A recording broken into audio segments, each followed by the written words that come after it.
Trump 2020. What?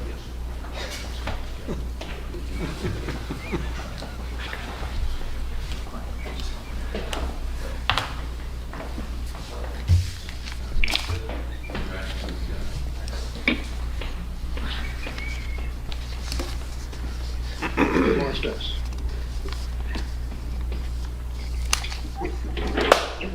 It was stuck. Yeah. I don't think it was just us. I think it's in the video system. Mhm. It's not us. Are you voting? No, we haven't got to vote yet.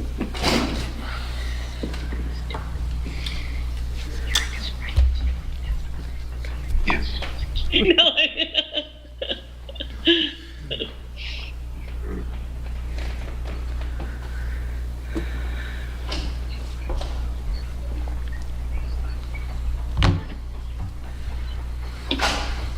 I don't see anybody moving. It'd be cool if they had the food counter open while we were here. Oh yeah. Oh. If they had the food counter open while we were here. That was awesome. Get a little poutine. Cucumber slices? Other than they did.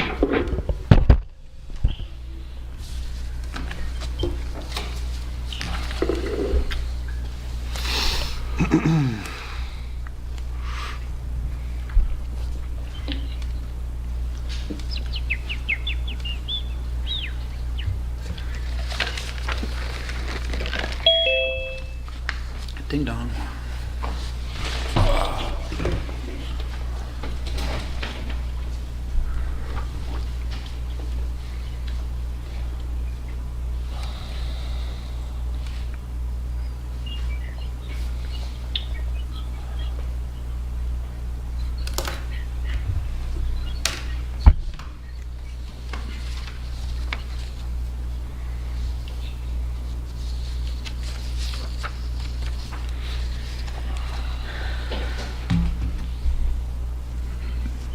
I'm streaming, so I emailed the link to Joel,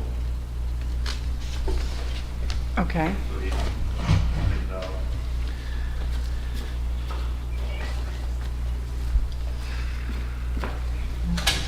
Well, Sign of the Sun is now not going to open ever again. Another one. Part of the Marxist revolution to go after to close all the small.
Go. All right.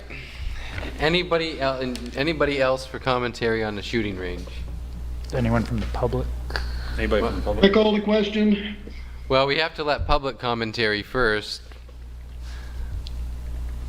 So we're not going to vote on that question right now. And it also takes me a minute because I have to look up there because you guys won't come in, and I've got to look around here too. So be a little patient. Any comments from the public? And there's one. Jay. I think Jay wants to say something. Yep. Chief, we got a chance to catch up this morning. I've had a chance to talk to my counselor, and we touched a little bit on this, and Mayor Isgro also did. Would you accept that 250 or whatever it is that you're looking for now contingent on a public option where we could pay dues to go? Yes. Which would be a way that we could make money to recoup some of that 20 grand. And we could offer that same service that we pay to Winslow to other municipalities, so they'd come use our range also? Could. Just want to make sure. Good evening, Kathy Weeks, Ward 1. I have a couple of questions. 20 years ago, probably the Waterville Police Department did not need such a force that they have now. As a matter of fact, Chief, I think you need more officers with the things that you are dealing with on a daily basis here in Waterville. It's changed drastically. Right now, with the crisis that we're in this state, and next year, the lack of revenue sharing, we do need to cut budgets. And there are things in the budget currently that are unnecessary to spend.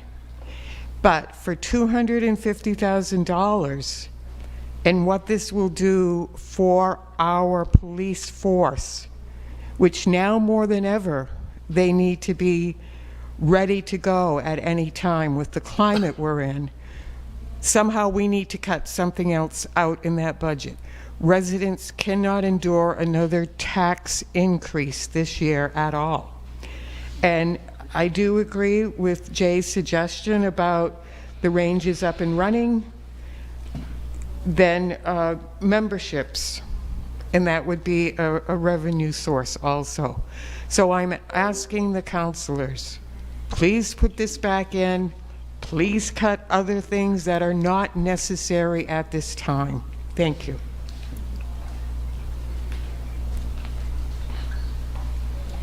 Hello, I'm Tom Dupre from Ward 6. I support the creation of the police firing range. I'm somewhat familiar with the Capital City rifle and pistol range in Augusta, and that range is booked solid from September through November every year, and state police do training on a weekly basis. It's very busy, and it's difficult to schedule range time around the state police and the Criminal Justice Academy. So I do believe the Waterville Police Department needs a facility of their own where they can train adequately for the tasks that they face on a frequent basis. So I'd ask you to support the creation of the firing range. And it's also possible you could rent memberships when the police aren't there to help defray the cost. I know people pay it's at least $50 to $60 a year at Capital City, and there are other ranges out of state where people pay significantly more. So it is a perishable skill, and I support the police. Thank you. Thank you. Thank you.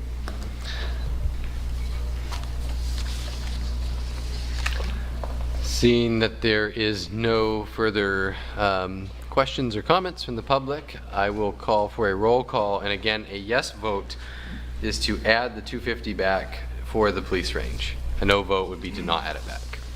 Council Morris, Yes. Councilor Oliveira,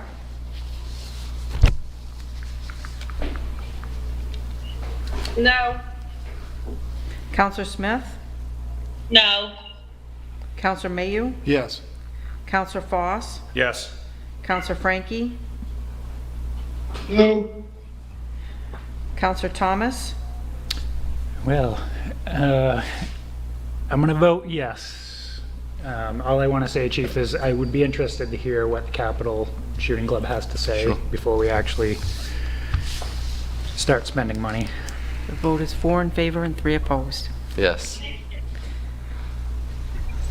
Should we move it as amended?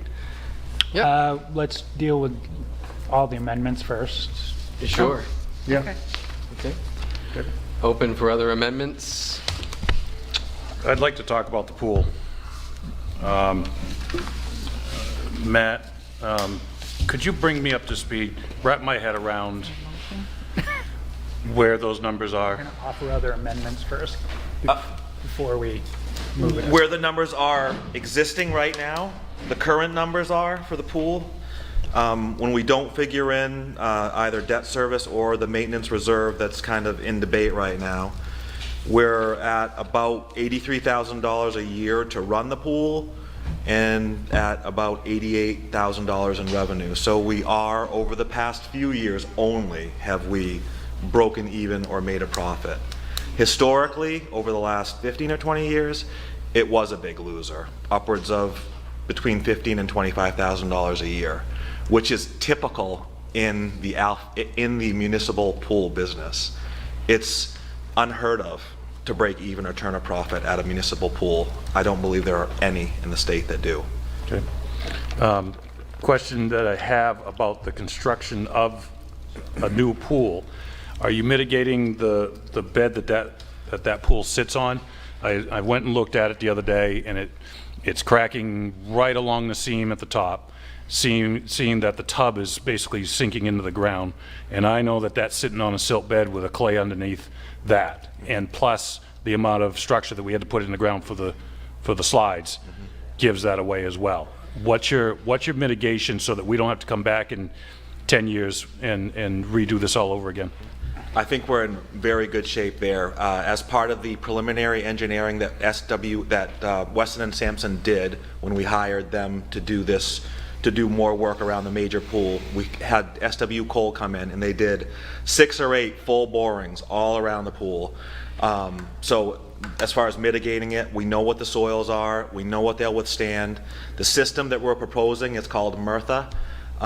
Dozens of pools in the Northeast in similar soils have been put in, and it's proven to be the answer, really. It was the most expensive of the 3 options that we got from Weston and Sampson. It was only slightly more than the other 2, but as far as durability and guarantees and warranties, it was the one to go with. It's proven. It's been around, I think, for about 15 years now.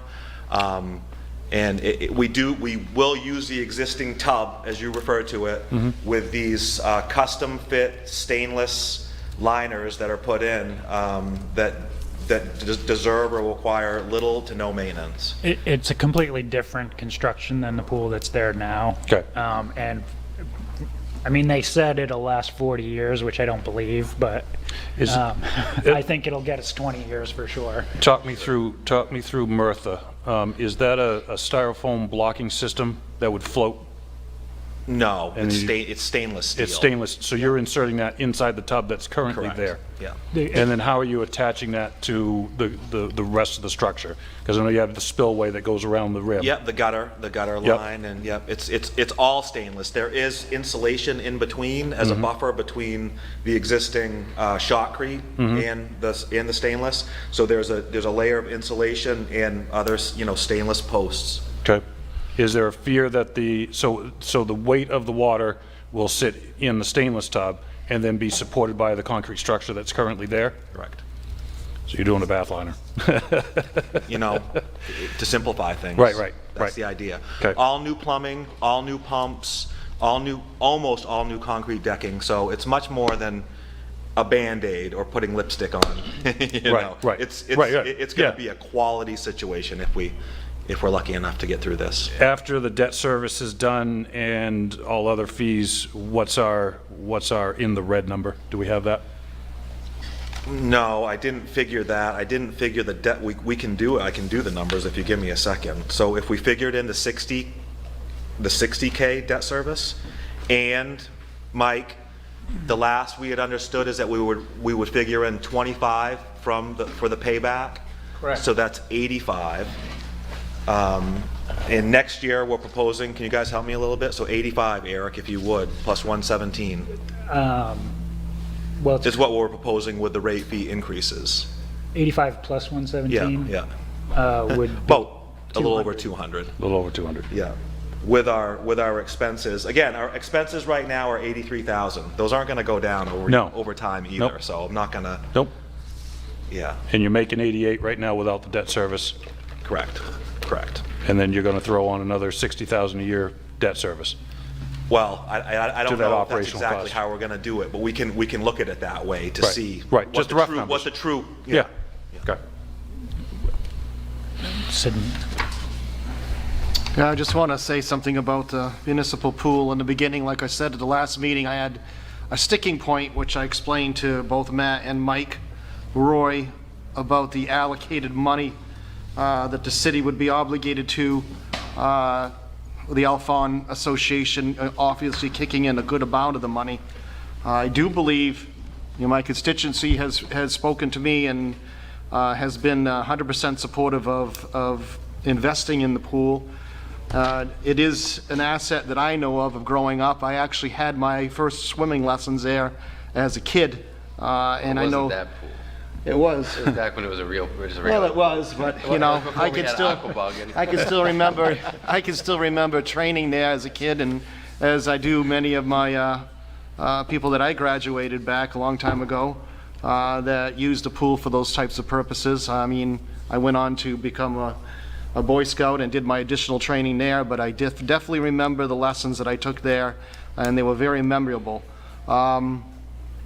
The sticking point that was for me was, again, thinking outside the box of having to come up with a reserve account of $50,000 all the time. And I put to task, obviously to Matt and to Mike, to negotiate to try to half that.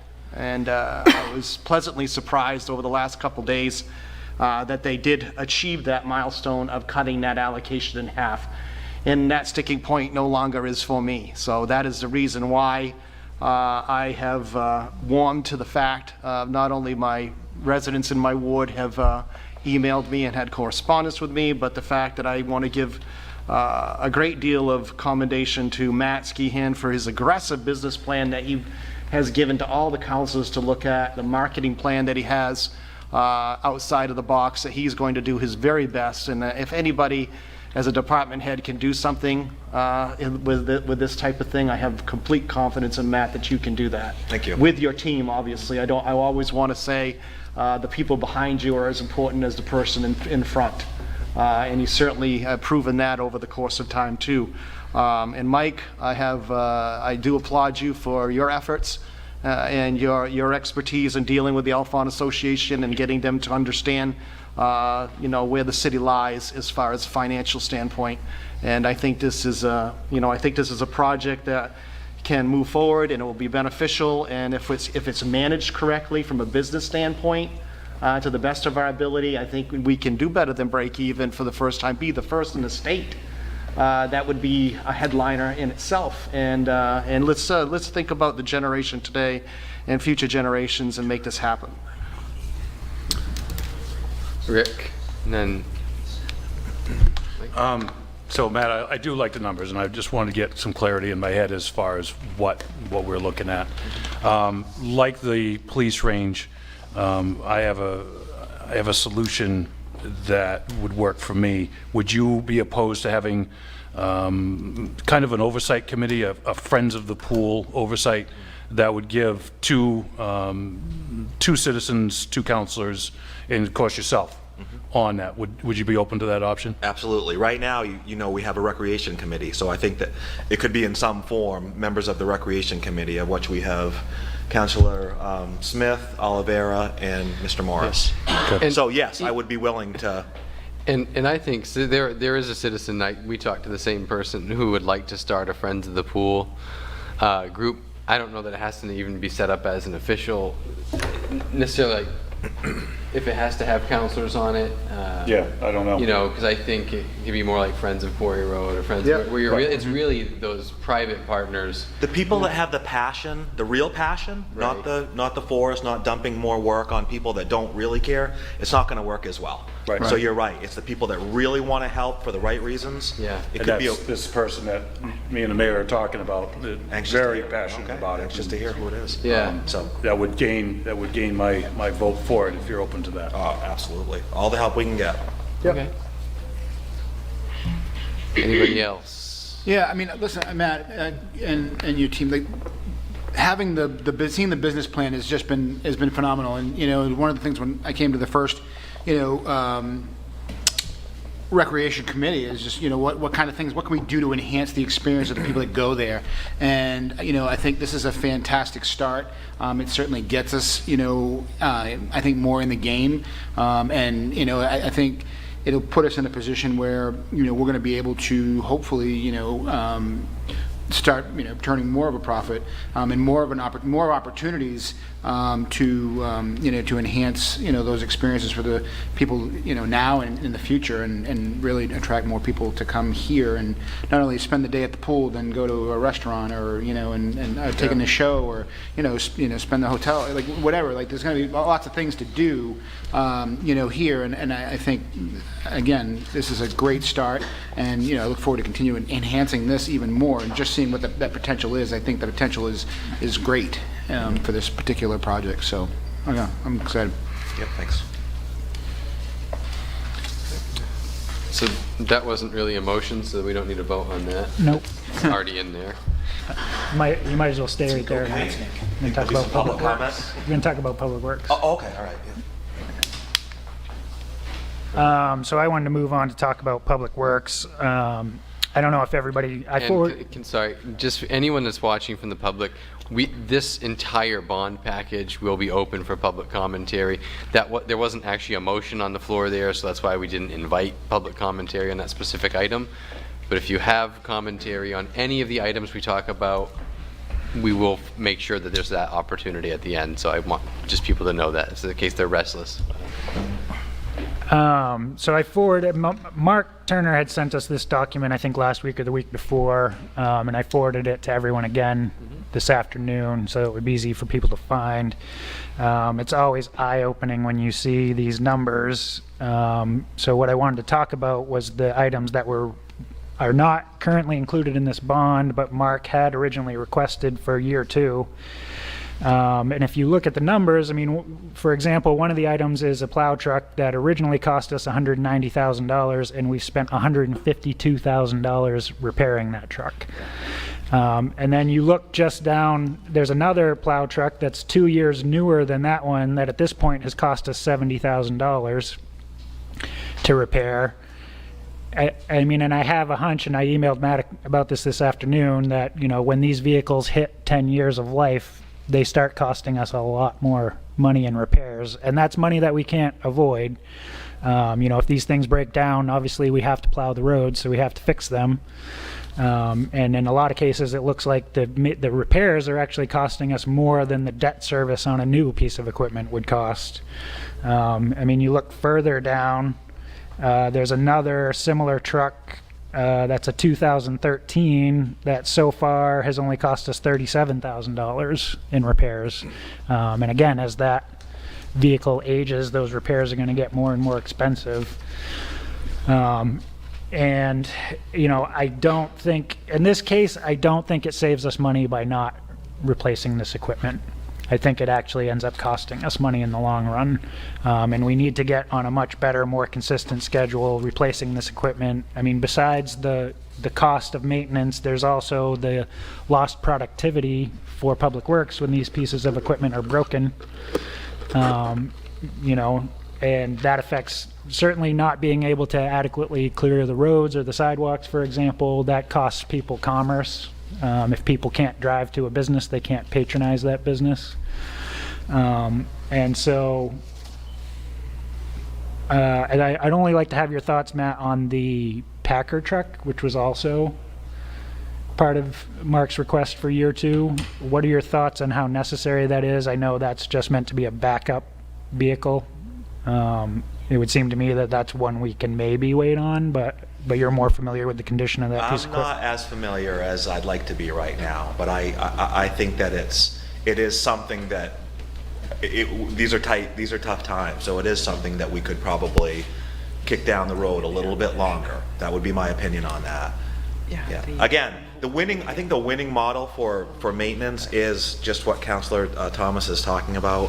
With these vehicles, these costs are real. You guys and ladies know it. It's to have a plan, a concise plan for bonding every few years and letting go of that fleet that's aging is something we really have to look at. We have our fleet maintenance folks over in the mechanics garage. We have a file on every single piece of equipment, which is great because when we run these numbers, we're pulling out the invoices for parts and labor on each one of them. So I can say that I like the direction that you're trying to get folks because it's important in the long haul. My other question, Mike, it shows on here, or I think it was on another thing to do with the bond, that it would be a public works equipment. They allow us to borrow that money for a 15-year term.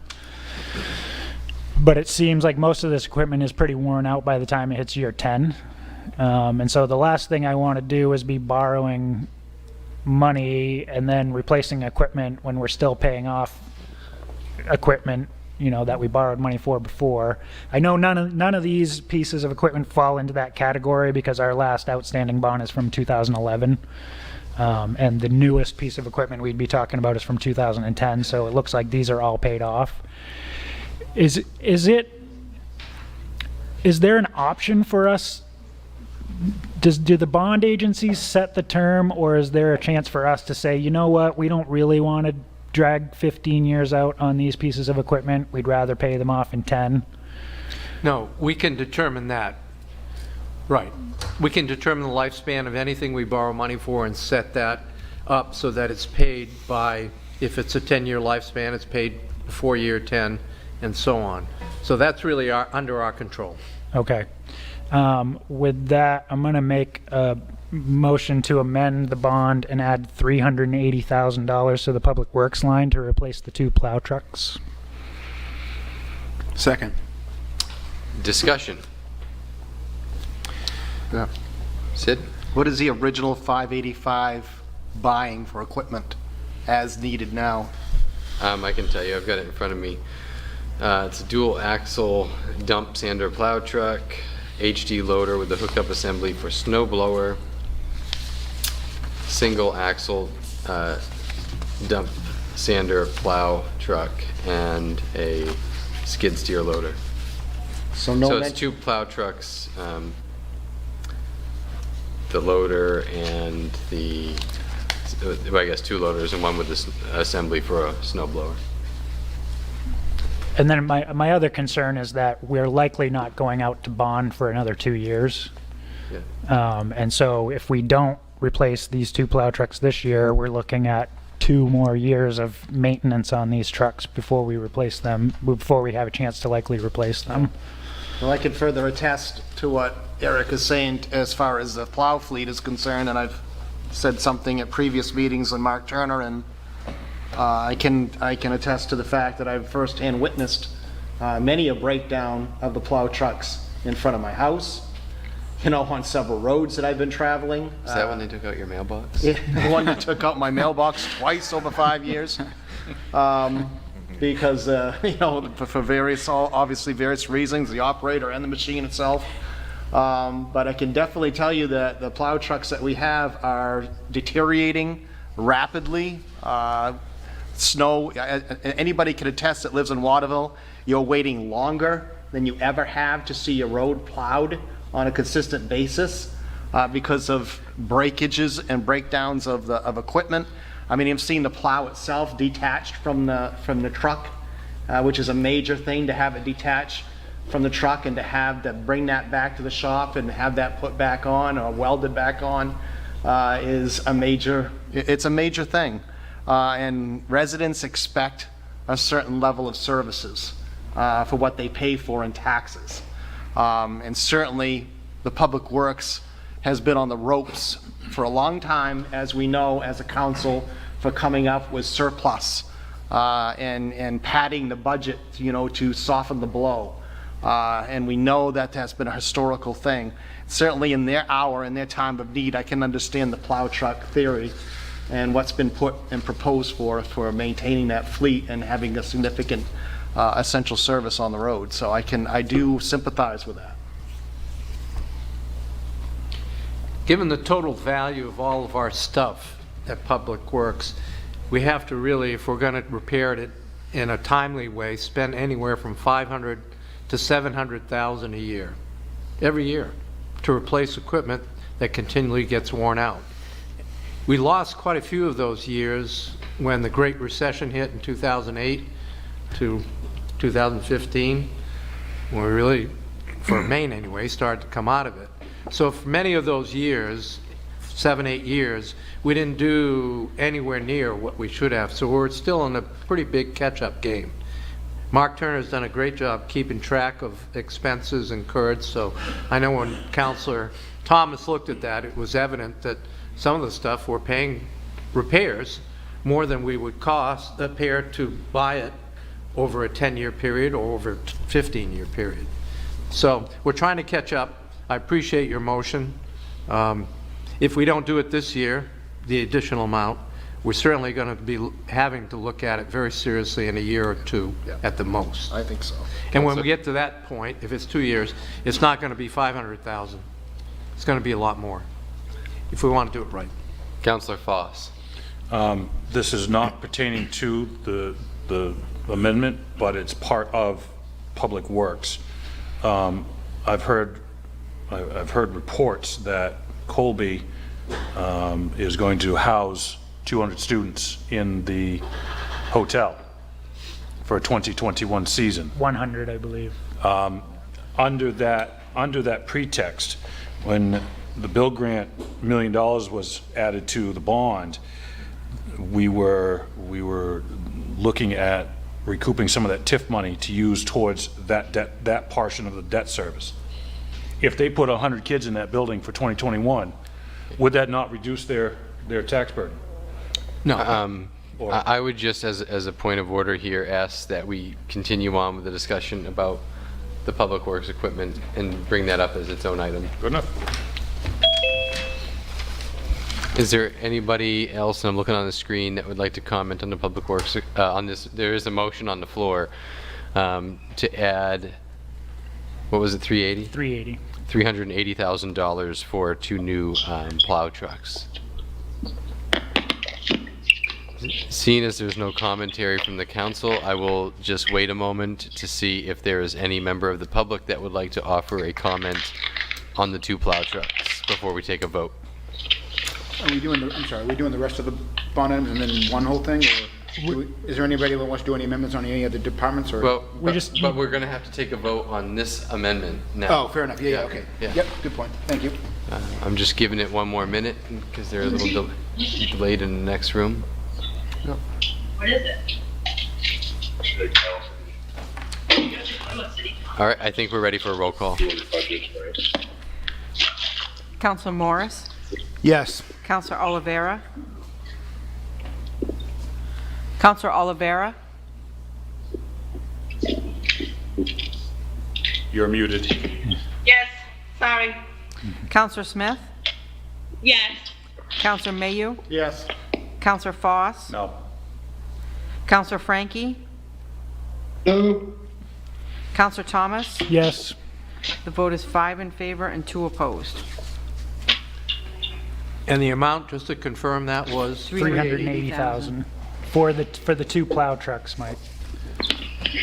Are there any other amendments to discuss before we move this as amended?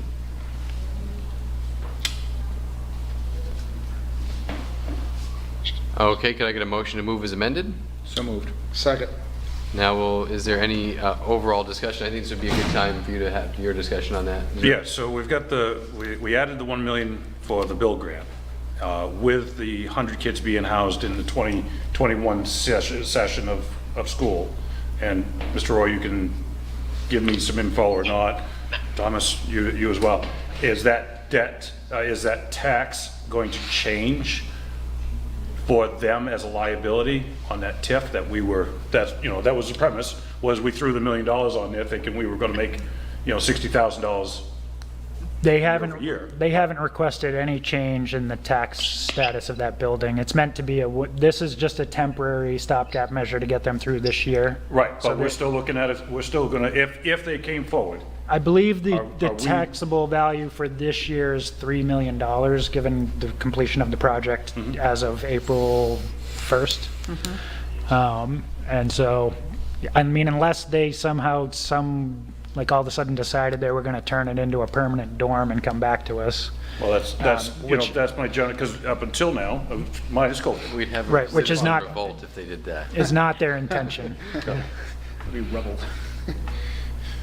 And the necessity is because a lot of their students who would be overseas are going to be here. Yeah, And they're also honestly, they might have some kids who choose not to come back this year. yep.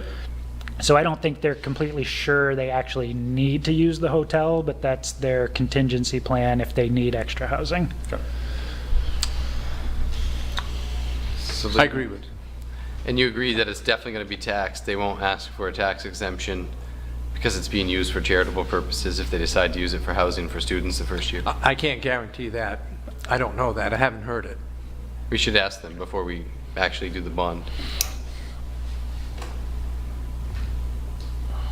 Is that status, you say, I think, did you just say they ask for a change in the status? Is that something that we have the ability to approve, or no, or they just apply and that it is what it is because that's what they're doing?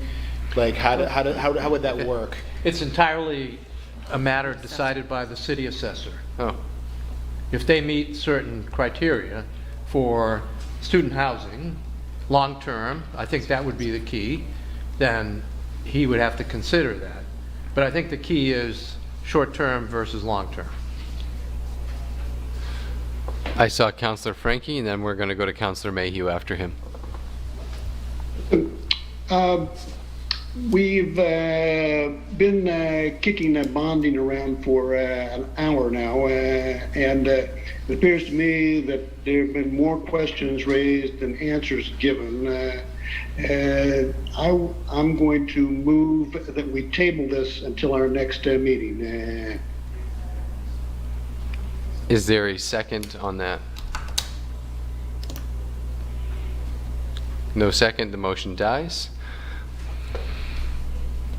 I do agree that we should probably wrap this up soon.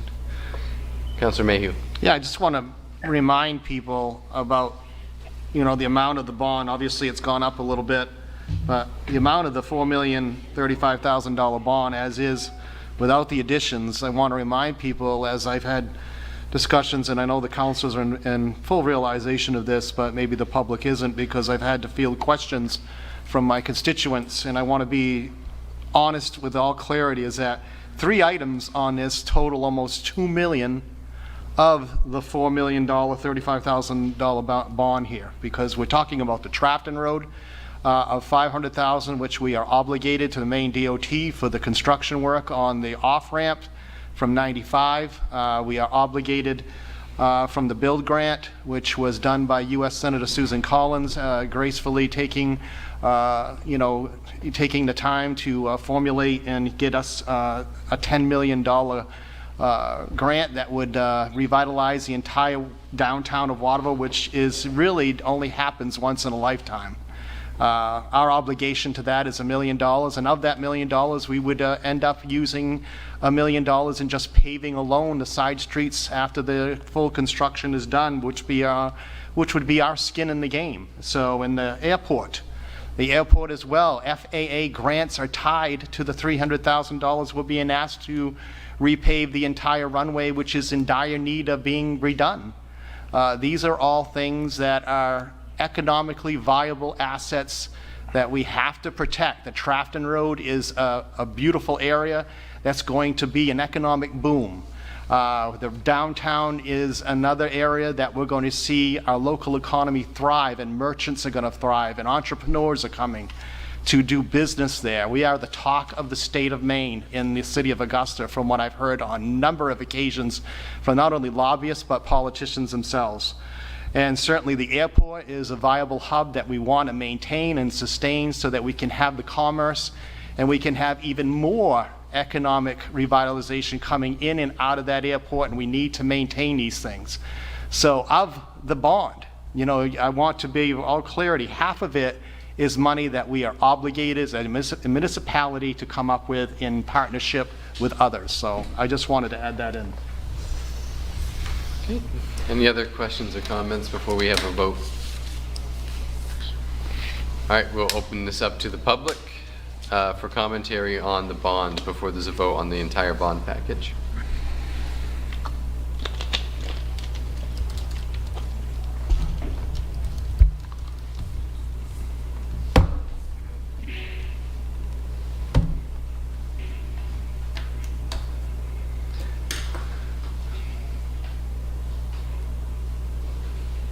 Are there emails flowing in? We'd all be getting them if. Oh, okay. No.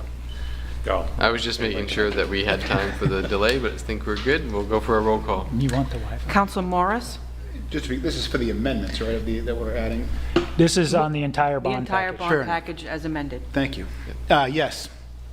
Counselor Oliveira? So this is for the entire bond Yeah. With the amendments. With the amendments. with the amendments? Yes. Counselor Smith? Yes. Counselor Mayu? Yes. Counselor Foss? No. Counselor Frankie? No, Counselor Thomas? Yes. The vote is 5 in favor and 2 opposed.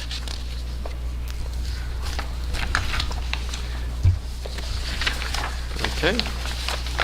Moving on to new business, we have ordinance 143, 2020. An ordinance providing for amendment to the zoning ordinance. Move to adopt. Second. Discussion. Just to be clear, this is to create a new zone, solar farm zone.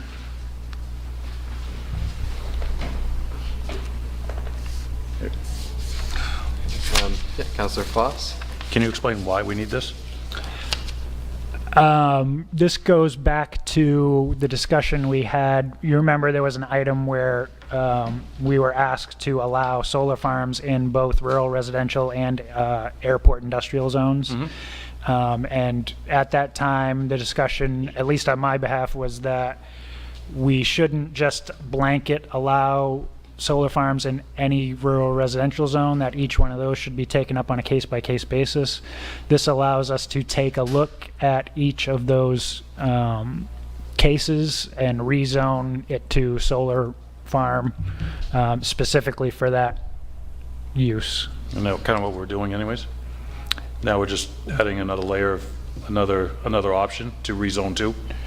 No, I mean, you'd have to, in order to allow the solar farm in a rural residential zone, you would either have to amend the zoning for the rural residential, or we'd have to rezone it to airport industrial. If you rezoned it to airport industrial, then it would open you up to all of the uses that are allowed in airport industrial. True story. So what this is doing is saying, okay, we've decided it's okay on your rural property to do a solar farm, but it doesn't open you up to any other industrial uses. Okay.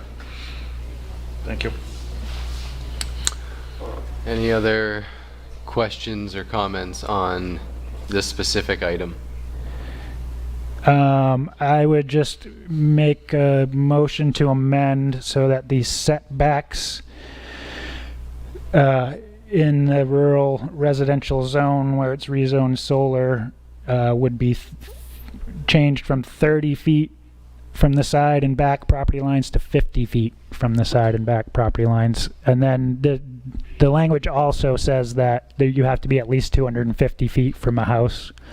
So it would be whichever, you'd be governed by whichever is more, but I think it should be at least 50 feet from the property line.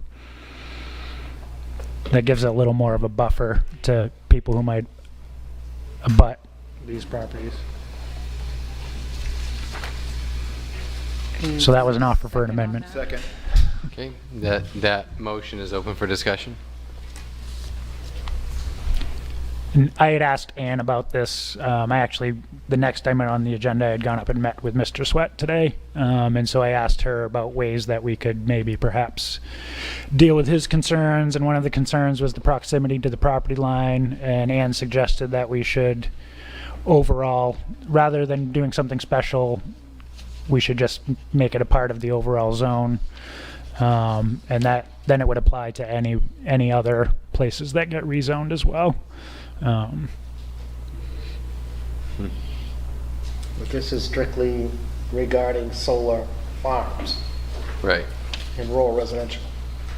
It doesn't really say in, it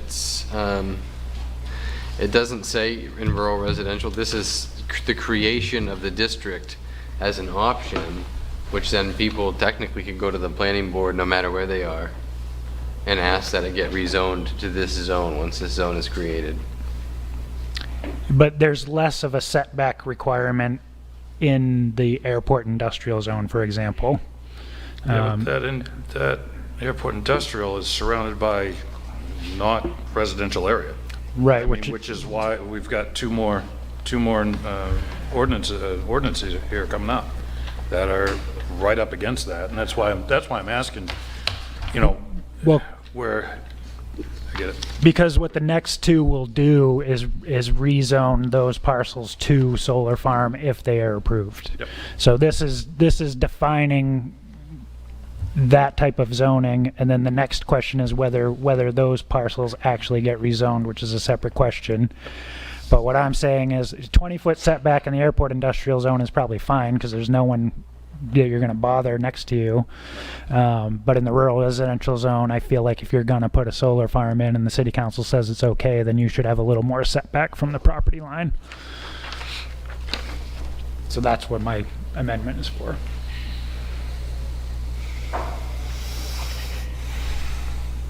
Okay. So, I'm going to ask for a roll call on the amendment, which is to amend the setback from 30 feet to 50 feet on side and rear property lines. All set? All set. Counselor Morris? Yes. Counselor Oliveira? Yes. Counselor Smith? Yes. Counselor Mayu? Yes. Counselor Foss? Yes. Counselor Frankie? Yes. Counselor Thomas? Yes. Vote is 7 in favor and 0 opposed. And I'll move the ordinance as amended. Is there a second? Second. Discussion on the ordinance in general.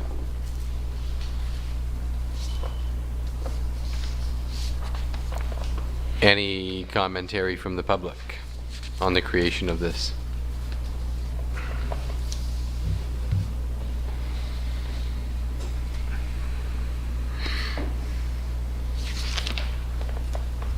Chair, Nobody's moving. I can see Sarah. Yes, sir. may I speak to that? Yes. Thank you. My name is Kevin Lyle. Oh, you want to come to the violet, sorry. Thank you. My name is Kevin Violet. I represent the project on County Road, which is a 20-acre solar farm for Derigo Solar over there.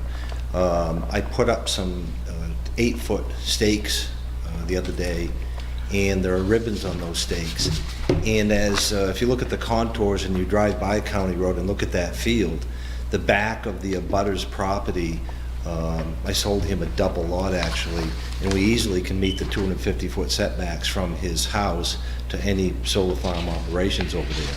But coincidentally, if you go up to that site, you'll see that a 8-foot fence, it's virtually impossible to see any of the solar panels from behind the Sweat's house, because behind the Sweat's house it comes up about 12 feet to his property line, and at that high point on his back property line it drops off 90 feet from that point to Mesalonsky Stream. So it's virtually impossible to see solar panels looking behind his house based on the topography, whether there are 20-foot setbacks or 50-foot setbacks. It was my understanding that the planning board would review not only setbacks, but buffer zones, wooded buffer zones, fence heights, fence locations. With my understanding, the planning board's review would go through that process. So I guess my question is, why arbitrarily, without even looking at the property or looking at the contours or the fences that I stuck up along the county road and around the Sweats property, why would arbitrarily change the setbacks when in fact, based on the elevations, can't see solar panels? So several of us have actually been to the property. I haven't seen the actual fence. I was there obviously before that happened.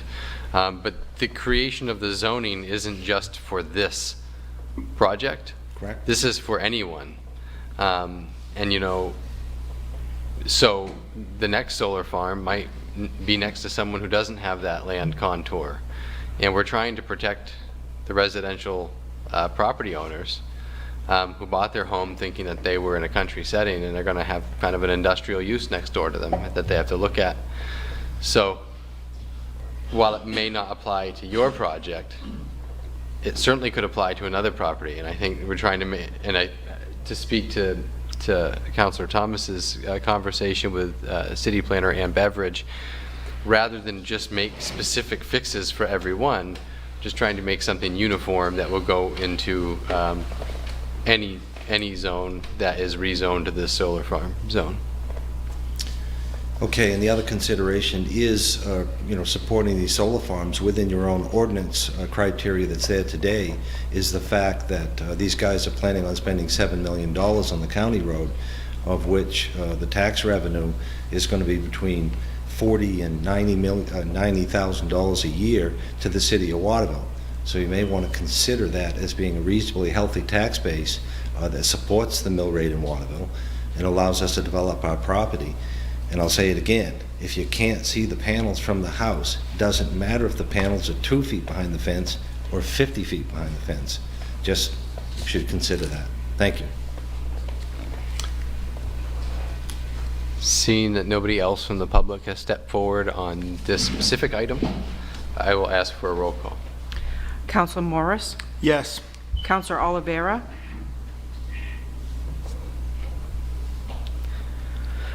Councilor Oliveira? Yes. Councilor Smith? Yes. Councilor Mayu? Yes. Councilor Foss? No. Councilor Frankie? Yes. Councilor Thomas? Yes. The vote is 6 in favor and 1 opposed.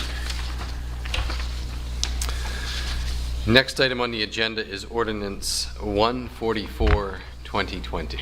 An ordinance providing for amendment to zoning. Is there a motion to adopt? So moved. Is there a second? Second. Thank you, Claude. We are now up for discussion on amendment to zoning on the Webb Road.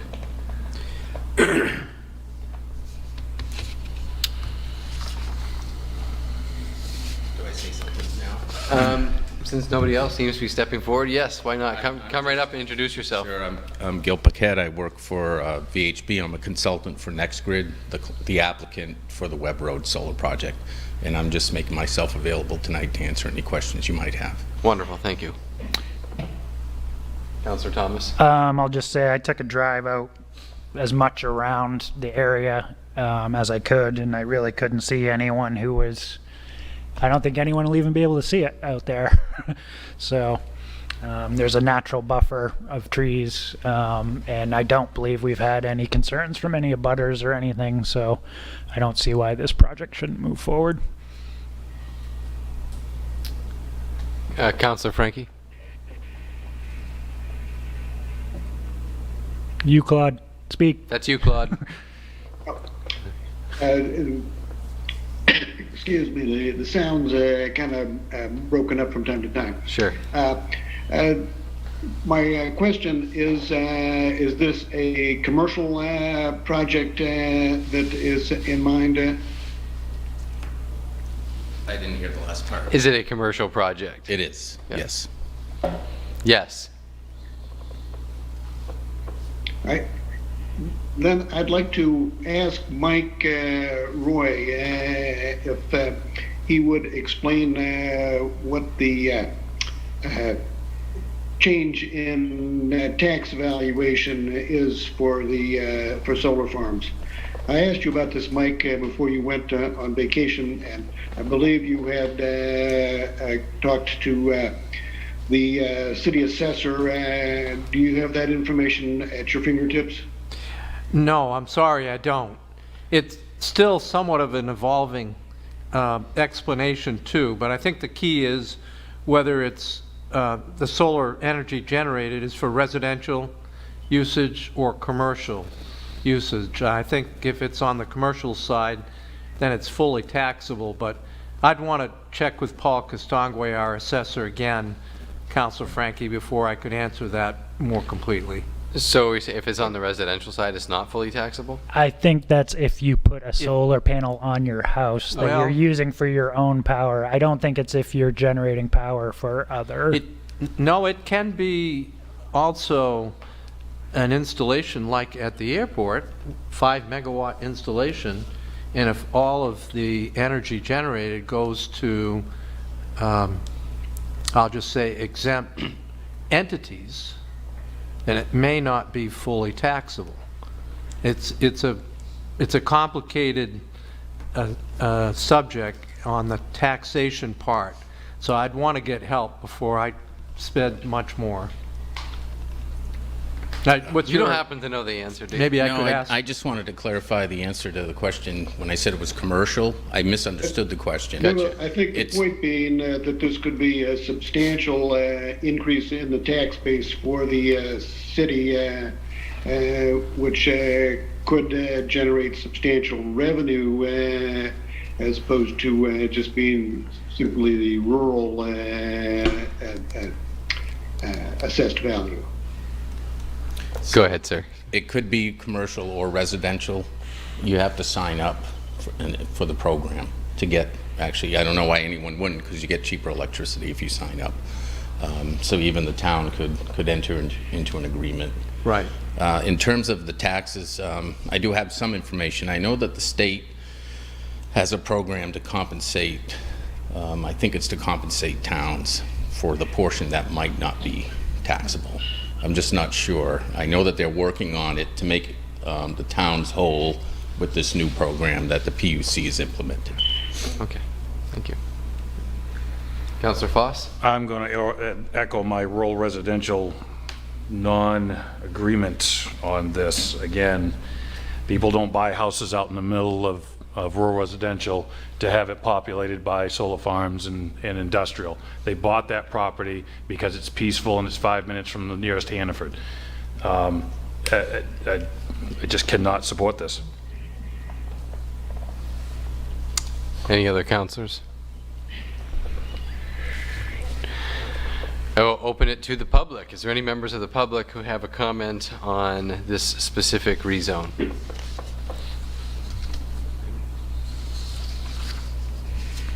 Check my email.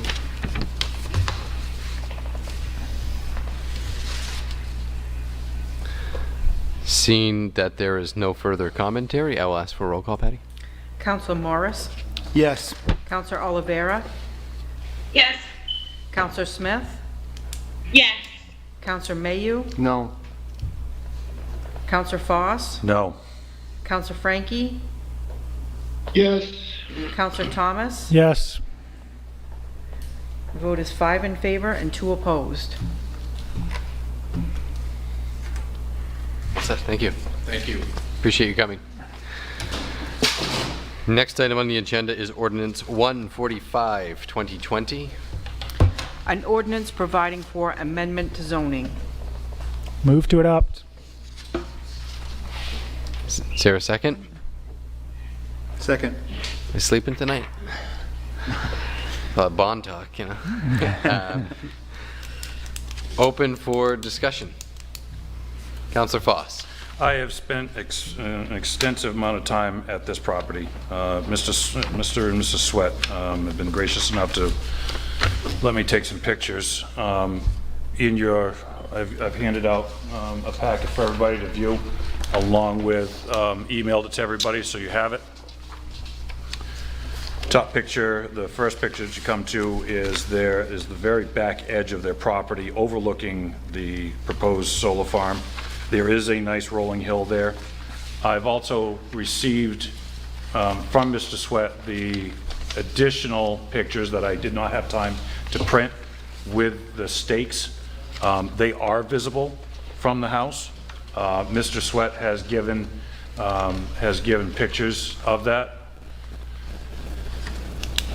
Second picture is his front yard overlooking the solar farm. The rolling hill again would expose those panels to his view. On the third picture. I apologize. Did you email those pictures? Yes, I did. Oh, thank you. Yep. The ones with the stakes? No, but I can. Thank you. Yep. The third picture is, again, from the front of his property overlooking. Basically, anything that's mowed is Mr. Sweat's property. The next abutting is the unmowed section. The picture with the truck in it is looking towards the back of his property. Okay? And in that picture, there is a stake that will be shown, and I will send those pictures along.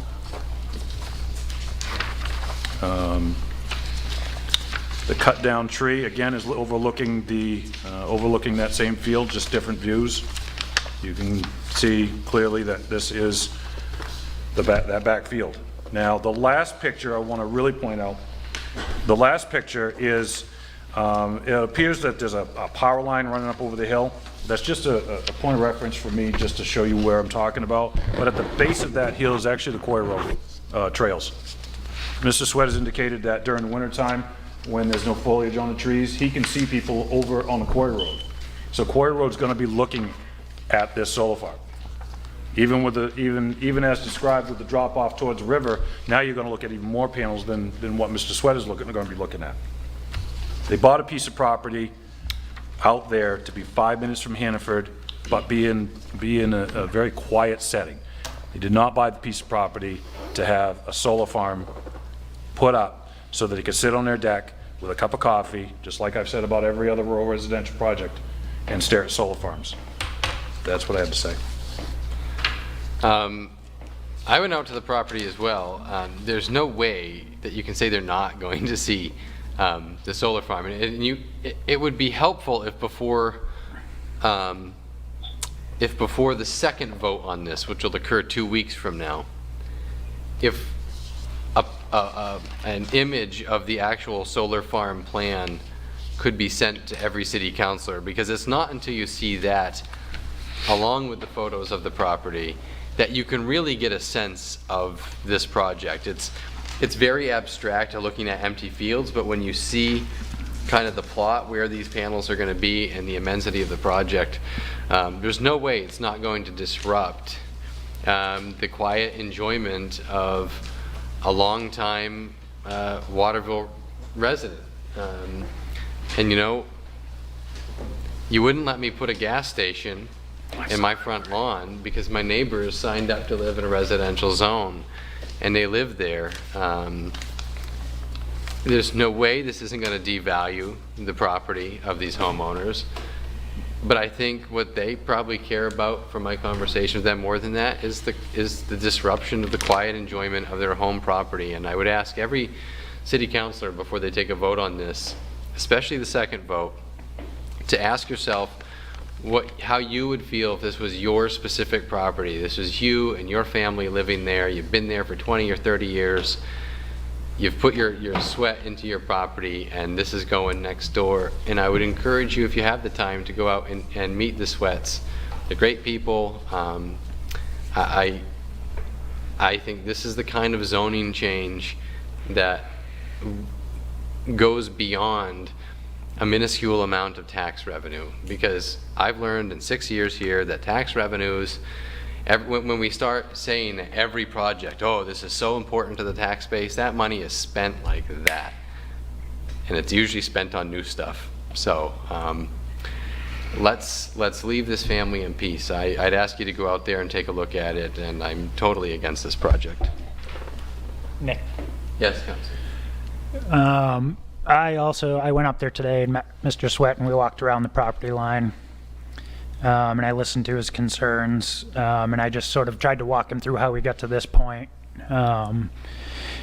And this was the whole reason for not just blanket saying you can put a solar farm in rural residential, that it should be a case-by-case basis.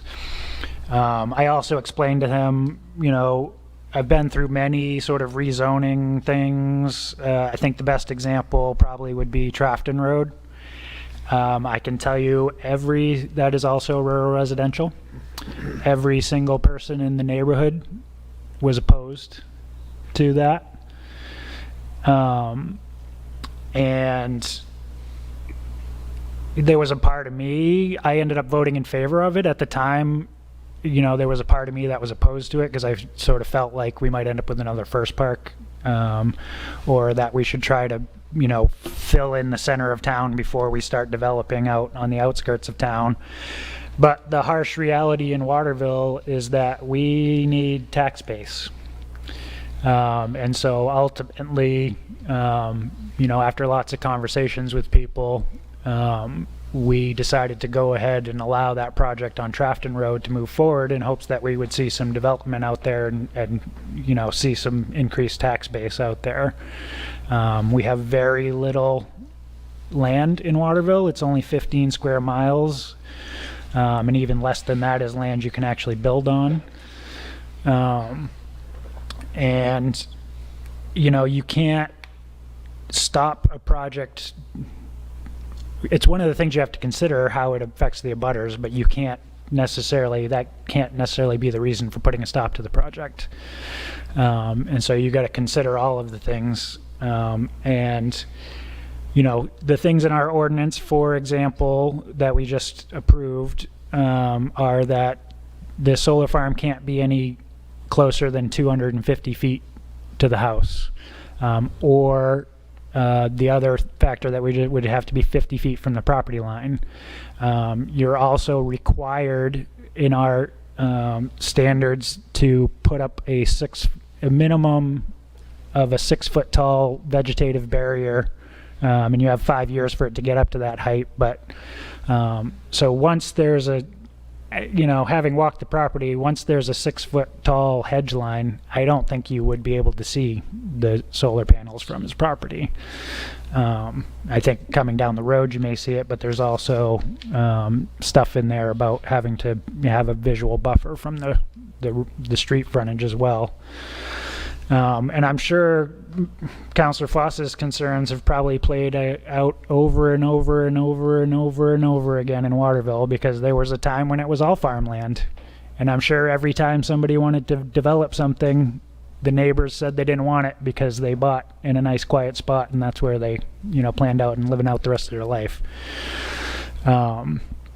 So, you know, I want to hear from Mr. Sweat and also from Mr. Violet before I make my decision.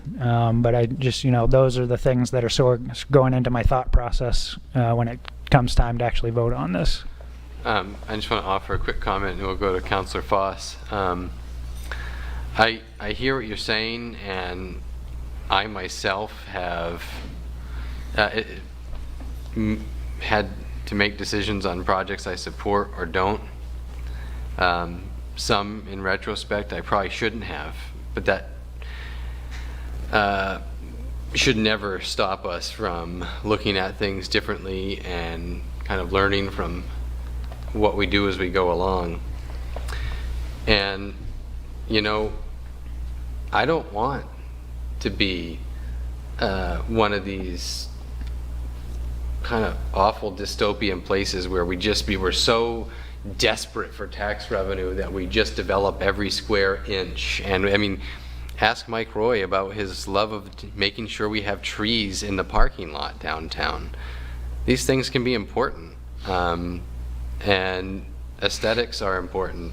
And it seems like I feel like the balance, I feel like there's no balance. I feel like we approve every rezoning request for every project, for every developer, and I think we need to take a step back a little bit and start thinking about the people who live here and who have lived here and made the city the great city that it is. Yeah, we definitely cannot stop all progress, and we have to make tough decisions. But I think it's time we step back a little bit and really start questioning ourselves a little bit more when we're just so desperate for that extra tax dollar. Ask ourselves, what are we really making the future like here in the city? Councilor Foss. Our thirst for tax revenue should never be on the backs of our taxpayers. We should look inside of ourselves and inside of our own budget. If we're digging for dollars, we should probably look inward and not outward to the people that have been here for 20 and 30 years. That should never, ever be where we look, especially in this case. I can overlook some other things, and I can probably go with some things, but he's been here since '93. He's not even in my ward. Our thirst for spending has got to be stopped, and we should not put it on the back of the taxpayers. Can I speak? Yes. I will just say that the planning board did approve this project with a 9-1 vote after careful consideration. So that's something notable, I would think. Councilor Mayhew? Yeah, I want to reiterate what Council Foss said and what the mayor said. I've made this point a number of times, and I'm the first one to step up to the plate and say, you know, we need to have more tax revenue. But again, when you look at rural residential and you take a drive out there and you see the rolling hills and you see the tree lines and you see the fields and you see the anemones of what a rural residential is to a resident that's been a taxpayer for so many years. And this land is pristine land. This is land that's very rare. Again, you know, we make reference to the square mile radius of Waterville. This is pristine land. There's hardly any of it left. There really is in Waterville. There's hardly any of this stuff left. And yeah, we do need to develop the proper, you know, the proper property that we can. You know, solar, I'm completely behind solar. I applaud the work of the solar committee all the way around, but I do think it should be limited to city-owned property. We can still take advantage of that tax revenue and reap the rewards of it. But when it comes, you just got to take a step back and take a look, like the mayor says. In every reference to what a residential taxpayer is saying and pleading for the aesthetics and the serenity of where they live. It's the reason why they're there. They they live there, they've worked there, they've retired there. They want to pass on there, and it's just that to me is something you just can't tamper with, and that's why I oppose this. With the current zoning, they could put a trailer park in there. Something to consider as well. Yes. Councilor Thomas brought that up to me in a phone call, and I said, yeah, that's why we should absolutely make sure that we look at all of our zoning to make sure those kinds of things aren't happening. You know, really, zoning is to find the highest and best use for each piece of land and to set it that way, to make the city the way we want it. Any other councilors? All right, Mr. Sweat is here. We'll give you the mic. Well, first I'd like to thank you for listening to me. Thank you, Eric, for coming by today. Rick, you above and beyond, and you're not even my man. Thank you so much. Mr. Mayor, thank you for coming to see us. And this little lady right here, Kathy Weeks, she was the only one on the planning board that stood behind us. She stood for the homeowner. That's what you guys have got to do. You've got to stand up for the homeowner. I've been out there since 1993, and I'm proud of the house I built there. It's not a $500,000 house or a $700,000 or $1 million home behind me, but it's my house. I've got the best police department, the best public works, the best fire department. And I've never met you folks before, but I'm telling you right now, now I can tell you that I do. And nobody picks, I have no city water, no city sewer. I'm just a middle-of-the-road farm boy, mill worker that retired after 42 years, and that's where I want to live my life. And it is spectacular land. The farmer that hazed that property turned over all the dirt, and that's certified organic for his farm down on the West River Road. That's another thing. And we don't want it littered with a solar factory. Go by Washington Street, folks, and tell me how you like that, how you like the looks of that with their barbed wire fence, and it's disgusting. I don't know. But you got to take care of the people. You guys have got to take care of the homeowner. You've done a heck of a job with businesses in the city. Everybody's coming to Waterville. You're right. Spectacular. Spectacular. Done great. But there's only a few of us homeowners left now, and you've got to help us out. Our taxes are high. Yeah, that's right. But we love living in this city. I'm a mile to the hospital, Shop and Save on one side, the doctor's office. Wherever I want to go, it's right there. I'm so centrally located. And we have wildlife there, eagles, deer. I mean, we've got it all. It's spectacular. And how they want to do that solar farm in there. And Eric, thank you for pushing it back a few feet, because they were out there after you left and they put some stakes up where it's going to be. Thank you for at least doing that much. But that gentleman there's got the map, and what you see in the red is all solar farm. It's going to come right up behind my back, my side, 200 feet from my house, but so what? And you say I can't see it? I live on a hill. There's no way I can't not see it. I mean, come on. Jeez. I see that no matter what. And that's about all I have to say. I'm not a very good public speaker, because usually I start rolling and spit and sputter, but I'd like to thank you very much for listening to me and taking your time. And like Rick, you're a godsend. Thank you. Appreciate it. Thank you all. Kathy? I'd kind of like to echo what our mayor has said. I have been out to the sweats several times. Mr. Vigu would have to go to California to get the redwoods to put up so that the residents would not see this, number one. I agree with what you have said about there's very few on this council that really cares about the residents. And I know we have a couple that would probably vote to send money to North Korea tonight. The Sweats, they have been longtime residents. They have worked in this city. And for us to just think about the few dollars that this would bring, which we know we spend money like water. Oh, by the way, we did make Boston news tonight on the Howie Carr show. Somebody did call in from Waterville, Maine. In the past 3 months, we have lost 15 businesses in this city. And we don't seem to be concerned about that, but we are concerned about ruining this beautiful, beautiful land that this couple bought for rural residential many years ago. And now at a whim, it's fine for Mr. Violet or whoever to go out and take that away.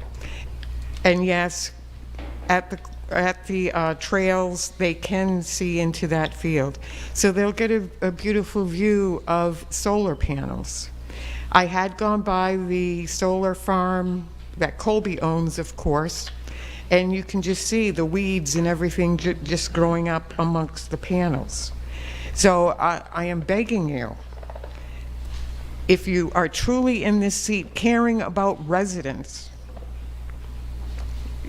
you need to vote this one down. Thank you. I have a public comment here that came in through the email service from Phil Bofia, Ward 2. I am all for solar, but it comes a time when we cannot sacrifice our constituents' property values and serenity for the sake of tax dollars. Let's preserve the integrity of our neighborhoods. Amen. That's from Phil. there any other members of the public? What happened to Mr. Violet? And He headed that way. Was he done? I think he left. All right, there will be a second vote on this, so I'd just like to remind everybody that all of these ordinances will be back in 2 weeks. So, there's a second vote unless it fails. unless it fails, yeah. I think we're ready for a roll call, Patty. Counselor Morris? No. Counselor Oliveira? Yes. Counselor Smith? Yes. Counselor Mayu? No. Counselor Foss? No. Counselor Frankie? Yes. Counselor Thomas? Yes. So it's 4 in favor and 3 opposed. Now, to change a zone, doesn't that need a 5 vote?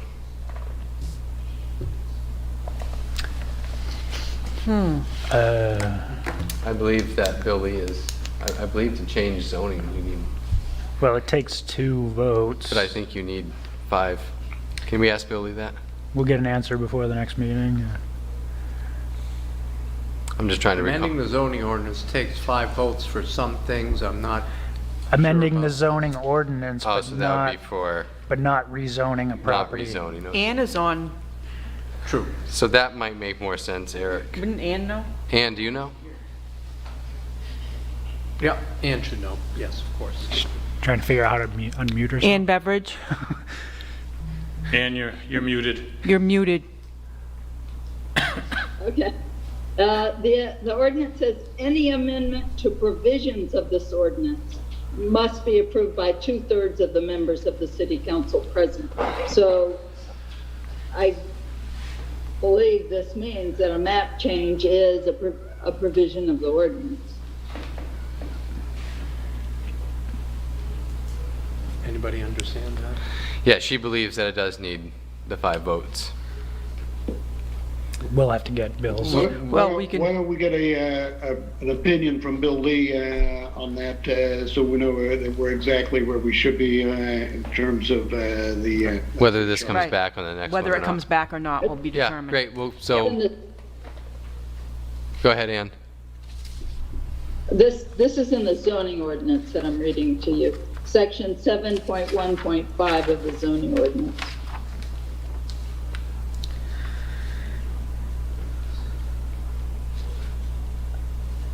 So this is an amendment to Article 2.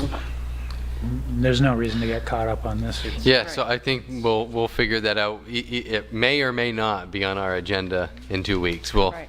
Well, and then if it takes 5, the question is, does it just take 5 votes once or Right. twice? Right. Or We'll get an opinion and get it out to I everyone. would assume we get to Okay. vote on it again, and then if it doesn't. But okay.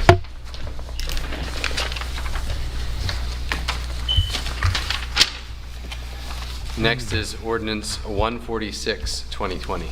An ordinance providing for amendment to the traffic ordinance. move to adopt. Second. And discussion. Counselor Foss?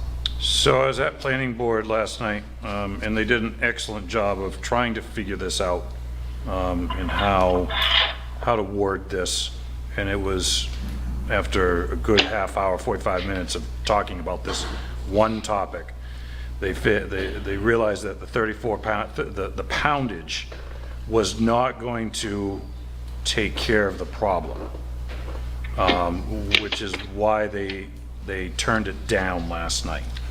Do you want to just table I it? would, what's that? You want to table it?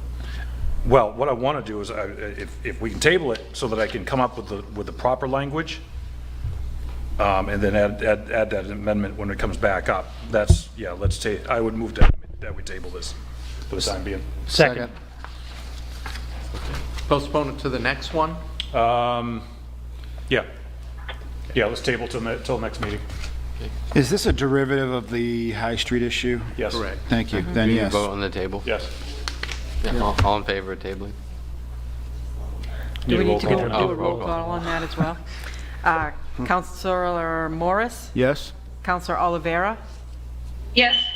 Counselor Smith? Yes. Counselor Mayu? Yes. Counselor Foss? Yes. Counselor Frankie? Yes. Counselor Thomas? Yes. Vote is 7 in favor and 0 opposed. Thank you, Ann. Thank you.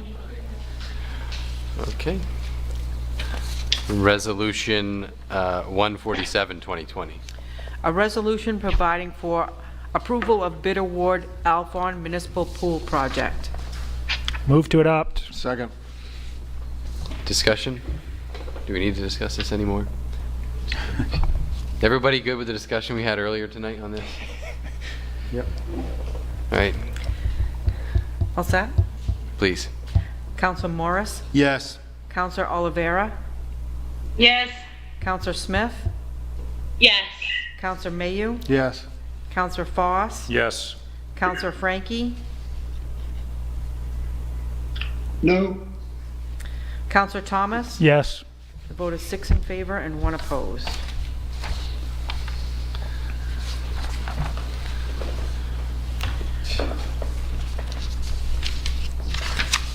Resolution 148, 2020. A resolution providing for authorizing issuance of a marijuana retail license to Mainly Genetics Flowers Pharmacy. Move to adopt. Second. Is there any discussion? All set? All set. Counselor Morris? Yes. Counselor Olivera? Yes. Counselor Smith? Yes. Counselor Mayu? Yes. Counselor Foss? Yes. Counselor Frankie? Yes. Counselor Thomas? Yes. The vote is 7 in favor and 0 opposed. Resolution 149, 2020. A resolution providing for authorizing issuance of a marijuana retail license to Maple Valley Farms. Move to adopt. Second. Discussion? Roll call. Counselor Morris? Yes. Counselor Olivera? Yes. Counselor Smith? Yes. Counselor Mayu? Yes. Counselor Foss? Yes. Counselor Frankie? Yes. Counselor Thomas? Yes. The vote is 7 in favor and 0 opposed. Resolution 150, 2020. A resolution providing for authorizing issuance of a marijuana retail license to Bobby's Buds. Move to adopt. Second. I like that one. I think we're ready for a roll call. Yep. Counselor Morris? Yes. Counselor Olivera?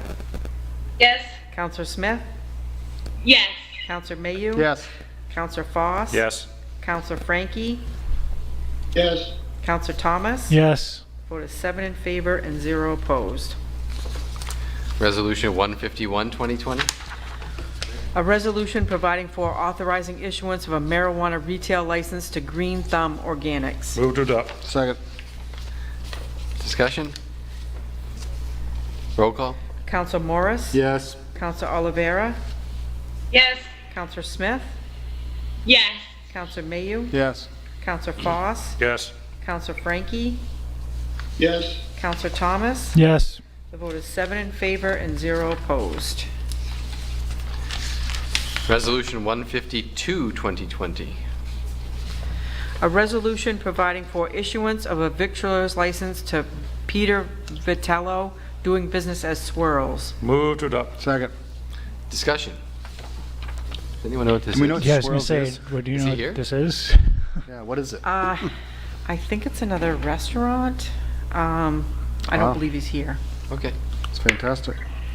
All right. Roll call, please. Counselor Morris? Yes. Counselor Olivera?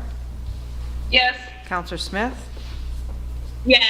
Counselor Mayu? Yes. Counselor Foss? Yes. Counselor Frankie? Yes. Counselor Thomas? Yes. The vote is 7 in favor and 0 opposed.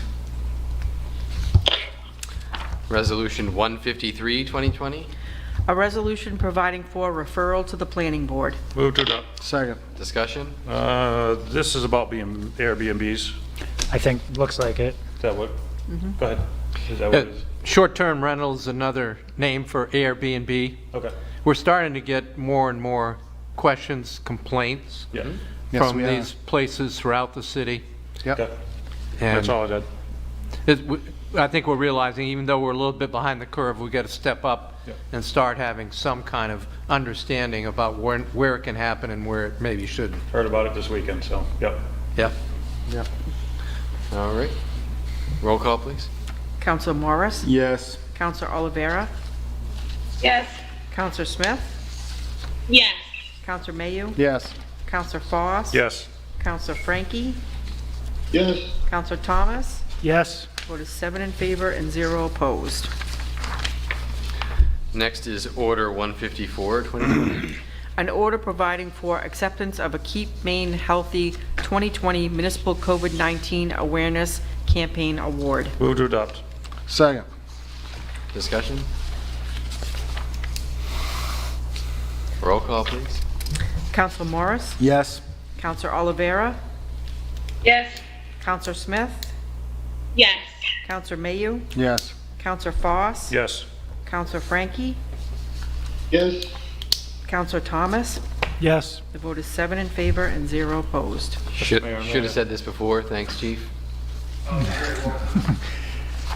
Yeah. I move to take a 5-minute recess before we get into this next one. Okay. I'm going to call a recess for 5 minutes. It's probably a good idea. Yeah.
All right. Okay.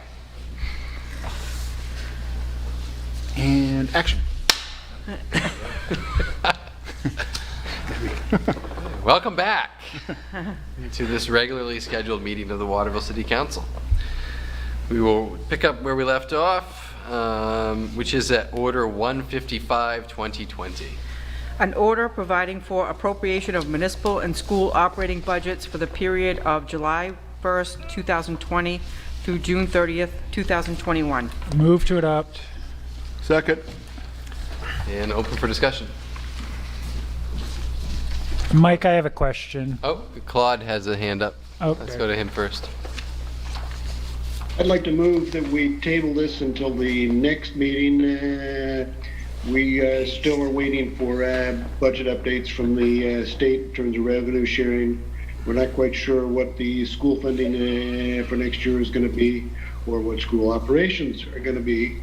I think we should, I'm proposing that we table until we get more information to make an intelligent decision on the budget. I would second that. Discussion on the motion? Can I just have a question from Mike. Mike, when do we have to, I mean, I know if the city has to get tax bills out, and I know that process takes time. I mean, when do we have to get tax bills out in order we don't get in trouble with our cash flow? And my other question is, I think the only discussion in the budget at this point is about spending. It's not about the mill rate. So if the budget discussion did drag out in terms of what spending is in and out of the budget, could we still, with the understanding that the mill rate is going to stay constant, would we still be able to start the process, or do you need a vote before we start preparing tax bills? We certainly should not delay any much beyond August 1st in taking a final vote on the budget. Of course, it takes 2 votes. So I want to just encourage you tonight to take a first vote. You can take as long as you want to do a second vote, but taking a first vote allows us then to get some of the answers to the questions you may have. So after August 1st, presents real problems for us to getting the tax bills out, because the assessor has to do his work in setting the mill rate, go to print with all the tax bills, and make sure they get out in time for people to make their first quarter payment, which is end of September, beginning of October. And so it's really very tough for us if it happens much later than August 1st. So you have a meeting on the 21st, and then that first meeting in August, whatever that first Tuesday is. The 4th. I think it's the 4th, yeah. I would say the 4th would be the absolute deadline. So you could take a first vote July 17th and a second vote August 4th, but if there are a lot of questions, why don't we deal with them now with a first vote as much as we can? If you're not satisfied on the July 17th, then we can wait till August 4th. But we're not going to know. We are not going to know by August 4th anything more about state revenue sharing than we do today. The governor's forecasting committee meets in August, and I think that's more towards the end of August. So we're not going to have the benefit of that forecasting thing. What I can say is that our revenue sharing for for last year, the year that ended June 30, came in $92,000 more than what we budgeted. It is surprising. We collected more revenue sharing than what we thought. On motor vehicle excise, we're actually $9,000 short of what we budgeted for motor vehicle excise. On this sheet that we passed out, I gave an estimate of $15,000, and now it's only $9,000. The shortfall for motor vehicle for next year, I'm estimating at $98,000. Now I'm beginning to wonder if that is way too high an estimate. I don't know that we're going to know anything more a month from now about motor vehicle excise or state revenue sharing than we know right today. I mean, I'm gonna hazard a guess, knowing my own situation. So, I mean, I'm collecting unemployment, right? But I'm getting an extra $600 a month from the federal government, or week from the federal government that I'm paying income tax on.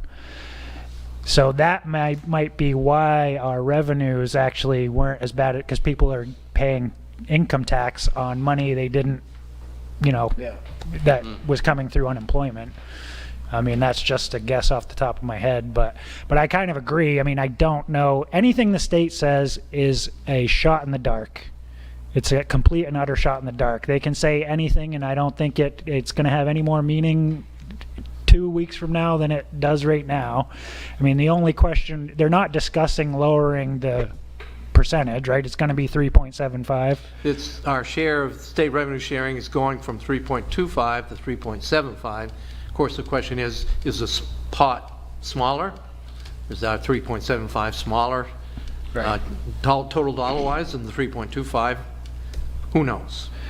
I mean, I certainly wouldn't have we had this discussion last year. I think most counselors weren't comfortable voting on the budget without more sort of concrete answers. I've always been on the only vote that matters is the last vote as far as I'm concerned, but I also understand if other people aren't comfortable with that. Is there, Councilor Frankie? Well, the city manager is not asking for a mill increase in the budget that he's proposed. So it seems to me that it wouldn't make any difference whether we approve the budget today or in the middle of September as far as the mill increase or the mill rate being the same. So I frankly don't see why the manager's so eager to uncertain water in terms of the overall budget. That's why I think we should keep putting it off until we start to get some real numbers so we can make some real decisions. I can answer that. It's because if the bills don't go out, we don't have any cash coming in. And so just because there's no mill increase doesn't mean that we are not, that we can pay the bills. Right. Legally, you have to wait to send out bills until we approve a budget. Right. Correct. The budget has to come before the bills are sent out. Right, and we'll run into serious cash flow issues if we don't start collecting our first quarter tax payments. Right. One question I have, I'd like to just get into a specific here, and I've talked to Councilor Thomas about this, and Chief, I would just like your thoughts on this. Just the motion to table is on the floor. Oh, the motion to, never mind. Any further discussion on the motion to table? Okay, we'll take a roll call on the tabling. Councilor Morris? No. Councilor Oliveira? So the motion to table this is like we're going to talk about this on the next meeting? Yes. Yes. Okay, so a motion to table it, yes. Councilor Smith? No. Councilor Mayu? Yes. Councilor Foss? Yes. Councilor Frankie? Yes. Councilor Thomas? No. Vote is 4 in favor and 3 Wow. opposed. Didn't see that coming. So it's tabled. All right. Next is Resolution 156, 2020. A resolution providing for appointing Steve Crate to the Planning Board. Move to adopt. Second. Any discussion? Roll call, please. Councilor Morris? Yes. Councilor Oliveira? Yes. Councilor Smith?